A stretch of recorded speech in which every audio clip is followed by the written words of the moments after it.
नमस्कार शेतकरी मित्रांनो, मी ॲक्टिव्ह फार्मर आणि माझ्या यूट्यूब चॅनलवर मी आपलं स्वागत करतो। शेतकरी मित्रांनो, मी आलो आहे जळगाव येथे जैन इरिगेशन सिस्टम लिमिटेडच्या कृषी महोत्सवामध्ये आणि तिथं मला एक बहुउपयोगी यंत्र जे शेतकऱ्यांसाठी खूप कामाचं आहे असं बघायला मिळालं। तर शेतकरी मित्रांनो, संपूर्ण माहिती जाणून घेण्यासाठी माझा व्हिडिओ शेवटपर्यंत नक्की बघा। तर शेतकरी मित्रांनो, हे यंत्र आहे जैन कंबाईन सीडर।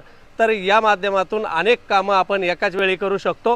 त्यामध्ये जेव्हा आपण बेड बनवत असतो, आपल्याला माती जमा करायची असते, त्यावेळेस आपल्याला ह्या डिस्क कार्य करत असतात आणि माती जमा करत असतात।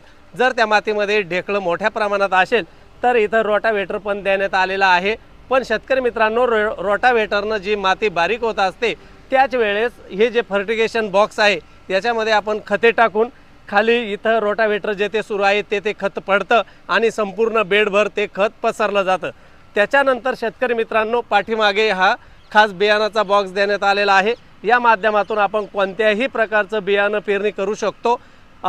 फक्त यामध्ये कापसाचं बियाणं आपल्याला पेरता येणार नाहीये, इतर कोणतेही बियाणे आपण पेरू शकतो।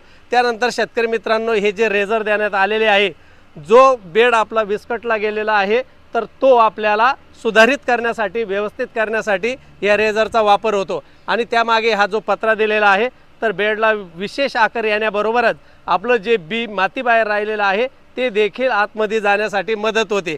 त्यानंतर शेतकरी मित्रांनो, येथे जे दोन व्हील देण्यात आलेले आहे, या व्हीलच्या मार्फत आपण लॅटरल पसरू शकतो। आपल्याला जेथे जेथे ड्रिप सिस्टीम करायची आहे तेथे तेथे हे मशीन खूप उपयुक्त आहे। फक्त शेतकरी मित्रांनो, याला अट आणि शर्त इतकीच आहे की तुमच्याकडे जो ट्रॅक्टर आहे तो 50 HP प्लसचा असला पाहिजे, त्याच ट्रॅक्टरला हे यंत्र कार्यक्षमपणे काम करणार आहे। शेतकरी मित्रांनो, अशाच वेगवेगळ्या प्रकारच्या शेती यंत्रांच्या व्हिडिओसाठी तुम्ही मला माझ्या यूट्यूब चॅनलवर नक्की सबस्क्राईब करायचं आहे, इतर शेतकरी मित्रांना शेअर करायचं आहे, आवडलं तर लाईक करायला मात्र विसरायचं नाही। चला भेटूया अशाच माहितीपूर्ण, महत्त्वपूर्ण आणि नाविन्यपूर्ण व्हिडिओमध्ये। तोपर्यंत नमस्कार।